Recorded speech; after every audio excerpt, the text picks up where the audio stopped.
Hello everyone, welcome back once again to the channel psycho professor. तो आज के इस वीडियो में हम बात करने वाले हैं, ऑलरेडी हम देख चुके हैं 1 से लेके 10 क्वेश्चंस को ऑलरेडी कवर कर चुके हैं प्रीवियस वीडियो में। तो अगर आपने वो वीडियो नहीं देखा है तो जाके आपको नीचे लिंक मिल जाएगी, वहां से जाके आप वो वीडियो देख सकते हैं। ठीक है, वहां पे कौन से क्वेश्चन आए थे आपके वीबी सेट 2022 में, जिसका एग्जामिनेशन हुआ था आपका 8 ऑफ जनवरी को, संडे, है ना। ओके, आज हम बात करने वाले हैं क्वेश्चन नंबर 100 के बारे में। इसमें यह पूछा है आपसे, brain waves having a frequency of 8 to 12 hertz cycles per second and accompanied by a state of wakeful relaxation are known as beta waves, alpha waves, gamma waves और थीटा वेव्स। ठीक है, यहाँ पे अलग अलग रेंज की बात हो रही है, कौन सी वेव्स कहाँ पे होती है उसके बारे में आपसे सवाल पूछा है। कहाँ से आया है सवाल? आपके स्लीप से आया है, आपकी कॉन्शियसनेस से ये आपका सवाल उठाया गया है। ऑलराइट, ओके, इसका राइट आंसर क्या होगा? राइट आंसर है आपका इसका option number B, alpha waves. ठीक है, सो अल्फा वेव्स हमको देखने को मिलती है कहां से? 8 से 12 हर्ट्ज के बीच में। ठीक है, ओके, अब चलते हैं नेक्स्ट क्वेश्चन के ऊपर। ओके, नेक्स्ट क्वेश्चन आपसे पूछ रहा है नंबर 93 का। लिस्ट वन में आपको दिए हैं यहाँ पे phobias, phobias have been given, और यहाँ पे उनके साइंटिफिक नेम इस प्रकार से आपसे यहाँ पे पूछा है। क्या क्या दिया है? Snake, darkness, fire, foreign culture, उनके सामने ओफिडियोफोबिया, नाइक्टोफोबिया, पायरोफोबिया एंड हीनोफोबिया। ठीक है, इसमें से कौन सा क्या होता है? सिंपल सा आपको दिया हुआ है थोड़ा सा यहाँ पे, ये ए के साथ 1, बी के साथ 2, सी के साथ 3 एंड डी के साथ 4, ये जो ऑर्डर में है यही आपका राइट आंसर है, 1 2 3 4। ठीक है, इन सब में एक चीज कॉमन है, वो क्या है? वो कॉमन है, टॉपिक आपका उठाया गया है किसके बारे में? एंग्जाइटी के बारे में। ठीक है, तो इनका कहीं ना कहीं संबंध है डार्कनेस से, आपको डर लगता है अंधेरे से, है ना। वो वहां पे क्या होता है, जब अंधेरा होता है तो आपको एंग्जाइटी होती है। ठीक है, उसी के साथ साथ स्नेक से भी होता है, ये आपको यंग एज में डेवलप हो सकता है। ठीक है, अगर आपने बचपन में, मेनली ये रेप्टाइल्स की बात करता है, रेप्टाइल्स में आपका स्नेक आता है। ठीक है, तो स्नेक से आप बचपन में अगर डर गए हैं तो आपको ये हो सकता है ओफिडियोफोबिया। फायर से डर लगता है, ठीक है, पायरोफोबिया इसे कहते हैं, एंड फॉरेन कल्चर, जीनोफोबिया। और अगर एग्जाम में आप थोड़ा सा अटेंटिव होते तो आपको मालूम है फायर क्या होता है। ठीक है, इस तरह की लकड़ियां होती है, इस पे जो व्यक्ति है उसको यहाँ पे ऐसे लिटा के उसको जलाया जाता है। ठीक है, वुड वुड होती है, वुड, फायर। ठीक है, तो पायरोफोबिया भी अगर आप मैच कर लेते, फायर से आपको याद आ जाता पायरोफोबिया, तो आप फायर को मैच कर लेते। सी के साथ 3 एक ही ऑप्शन में है, ऑप्शन नंबर सी में, और वहीं से आपको आंसर करेक्ट मिल जाता। ठीक है, तो इन फोबियाज को नोट कर लीजिए, नेक्स्ट टाइम आपके वीवी सेट के लिए कुछ ना कुछ इनसे पूछेगा या इनसे रिलेटेड कुछ पूछेगा। अगली बार शायद स्लीप के बारे में पूछ ले, और ठीक है, उनके फोबियाज एंड उनके टाइप्स के बारे में, इनसोम्निया और वो सब पूछ ले। ठीक है, ओके, चलते हैं नेक्स्ट क्वेश्चन के ऊपर। ओके, अगले क्वेश्चन पे आगे बढ़े उससे पहले देखिए, वीबी सेट आपसे चाहता है कि आप अमेजन पे भी थोड़ा बहुत घुमा करें। ठीक है, अमेजन की वेबसाइट पे भी ये जो आपको दिख रही है, diplomacy multi track a systems approach to piece. ठीक है, किसने क्या किया ये सब छोड़ दीजिए, यहाँ पे देखिए Louise Diamond Diamond and John वी मैकडोनाल्ड। ठीक है, ये प्रोनाउंसिएशन में थोड़ा सा क्या है, तंग है हम। जॉन वी मैकडोनाल्ड, ये दोनों क्या है? ये दोनों ऑथर हैं किसके? मल्टी ट्रैक डिप्लोमेसी एक बुक है उसके। ठीक है, ओके, अब ये देखिए आपका सवाल 94 नंबर का, book entitled multi track diplomacy a system approach to peace. आपको तो मालूम भी है, अब ये कितने रुपए की है? 3000 कुछ समथिंग इतने रुपए की है। ठीक है, हैज बीन ऑथर्ड बाय, किस किसने ऑथर्ड किया है? यहाँ पे देखिए उन्होंने मैकडोनल्ड यहाँ पे कॉमन दिया है ना। मैकडोनल्ड क्या दिया है उन्होंने? सब में यहाँ पे कॉमन दिया है। ठीक है, यहाँ भी मैकडोनल्ड, यहाँ भी मैकडोनल्ड, यहाँ भी मैकडोनल्ड। ठीक है, लेकिन करेक्ट आंसर क्या है? करेक्ट आंसर है आपका, अभी आपने देखा, मैकडोनल्ड एंड डायमंड्स, इनने निकाली है ये बुक मल्टी ट्रैक डिप्लोमेसी के बारे में। ठीक है, आपको जानना है किसके बारे में? आपको जानना है डायमंड के बारे में। लुइस डायमंड कौन है? देखिए इन्होंने कुछ बताया है, यहाँ पे देखिए द पीस बुक, अगली बार आपको दिखने मिल जाए बीबी सेट में, तो ये भी लुइस डायमंड इन्हीं की है। ये एक महिला है, मल्टी ट्रैक डिप्लोमेसी इनके द्वारा ही है, और साथ में कौन है वहां पे? आपके McDonald's. The courage for peace, daring to, ये भी आप नोट कर लीजिए, अपना एक्स्ट्रा नोट करना हो तो। और ये है आपका पॉटी ट्रेनिंग, टॉडलर डिसिप्लिन, और ये सब आपका काम का नहीं है। ये 3 बुक आप नोट कर सकते हैं इनकी, डायमंड की, ताकि अगली बार आपको सवाल देखने मिले तो आप ये बुक्स पे फिगर आउट कर सके। कौन कौन सी बुक है? The peace book, 108 simple ways, मतलब कहाँ मेन फोकस रख रहा है आपका, आपकी बात करता है वो पीस साइकोलॉजी, आपके यूनिट नेट जीआरएफ नंबर 10 से। ठीक है, तो यहाँ पे again the courage for peace, शांति चाहिए इनको, मैकडोनल्ड जी और डायमंड जी को, और आपका ये multi tech diplomacy systems approach वाली बात। ठीक है, ओके, अब चलते हैं अगले सवाल के ऊपर। ऑलराइट, अब देखिए यहाँ पे सवाल question number 92, behavioural therapy technique, ठीक है, wherein the client learns to associate feelings of relaxation with the fear inducing stimulus is called as, is it positive therapy, is it flooding, is it supportive therapy and is it action therapy? इनमें से कुछ भी नहीं है। Right answer क्या है? Right answer है आपका flooding.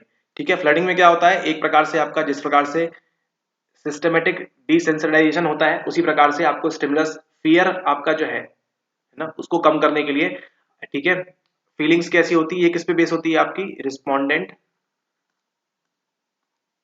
Conditioning.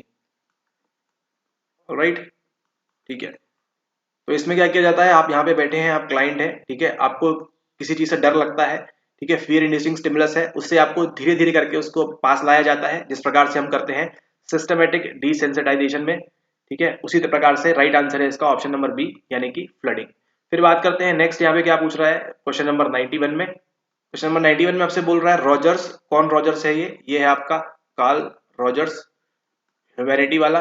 Karl Rogers person centred therapy is not characterises, अरे अरे अरे अंग्रेजी, Rogers person-centered therapy is not characterizes by which one of the following basic elements: conditional positive regard, empathy, reflection, genuineness। क्या होना चाहिए इसका राइट आंसर, आप सभी को मालूम है, यस यू आर राइट। यहाँ पे क्या बोलता है ऑप्शन नंबर ए में, देखिए डाइसी है यहाँ पे, किसकी बात करता है वो, यहाँ बात करता है वो अनकंडीशन की, बिना किसी कंडीशन के आपको जो क्लाइंट है उसके साथ क्या दिखाना है, आपको एम्पैथी शो करना है, अनकंडीशनल पॉजिटिव रिगार्ड होना चाहिए, ना कि कंडीशनल। कोई कंडीशन नहीं होनी चाहिए, जिस प्रकार से आपके माता पिता, माँ बाप, पेरेंट्स, टीचर्स आपके साथ शो करते हैं अनकंडीशनल पॉजिटिव रिगार्ड, यूपीआर, उसी प्रकार से एक आपको भी क्या करना चाहिए, क्लाइंट के साथ इसी प्रकार का रिलेशन स्टैब्लिश करना चाहिए। ऑलराइट, ओके, अब चलते हैं अगले सवाल के ऊपर। Alright, question number 89, mister Rorschach 1921, exact date. Rorschach test by Swiss psychiatrist Hermann Rorschach, जिसमें क्या बताया था हमको, ink blot. Ink blot test is a type of projective technique, was developed in 40s में नहीं, 30s में नहीं, 50s में नहीं, 20s में। ऑलराइट, 1921 में। ठीक है, और ये बनाने के कुछ सालों बाद ही क्या हो जाती है, उनकी डेथ हो जाती है, सो सैड। ठीक है, ओके, अब चलते हैं अगले सवाल के ऊपर। ओके, अगला सवाल question number 87, what are methodologies to evaluate subliminal perception.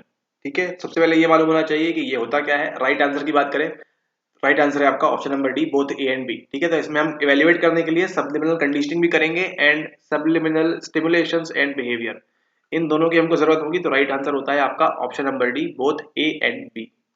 Okay, question number 85 की बात करते हैं, when was the Maslach burnout inventory MBI develop. ठीक है, तो इसका आंसर आप बताएंगे कमेंट करके, हमको नहीं मालूम है ये कब हुआ था।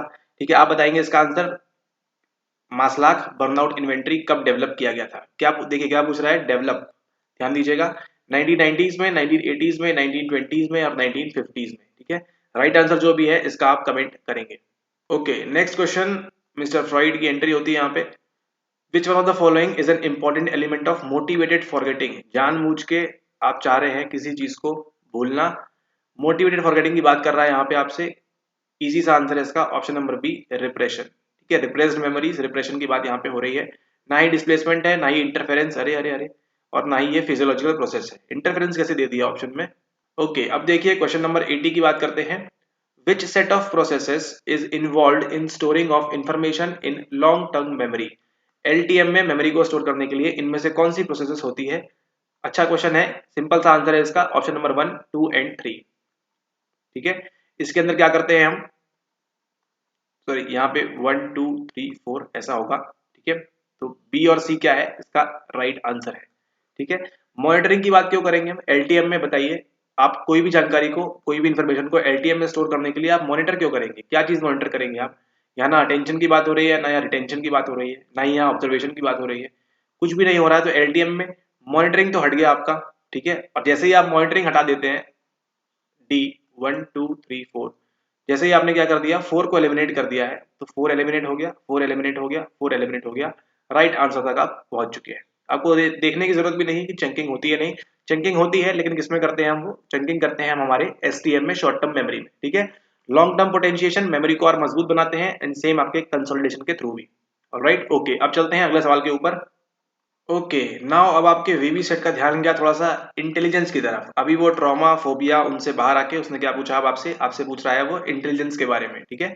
ओके, अब हम देखते हैं दो सवाल 73 and 74। Who said that mental functioning involve two types of abilities and association ability and cognitive ability. Simple सा सवाल है, ठीक है।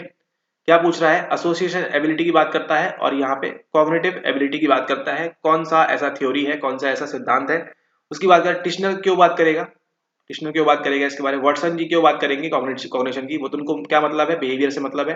विलियम वुड भी बात नहीं करेंगे। राइट आंसर क्या है, आर्थर जेनसन, ठीक है। आर्थर जेनसन बताते हैं दो टाइप की मेंटल एबिलिटीज के बारे में।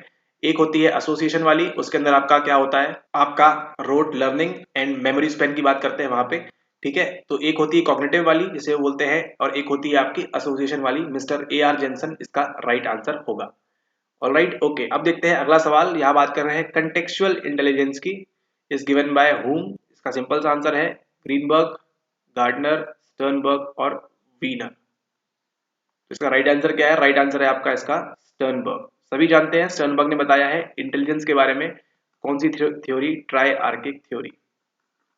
उसी के साथ साथ क्या बताया इन्होंने, लव की बताया है, लव ट्राइंगल की। वहां पे उन्होंने 3 कंपोनेंट बताए हैं, ठीक है, जिसे हम बोलते हैं आईपीसी। तो उसको भी आप देख सकते हैं, ठीक है, आपके नेट में काम आ सकता है।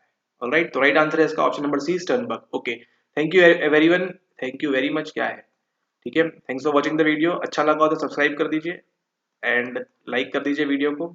और अगले वीडियो में हम बात करेंगे कुछ और क्वेश्चंस की, उनके आंसर्स के साथ। ऑलराइट, थैंक यू एवरीवन, ठीक है, बस हो गया।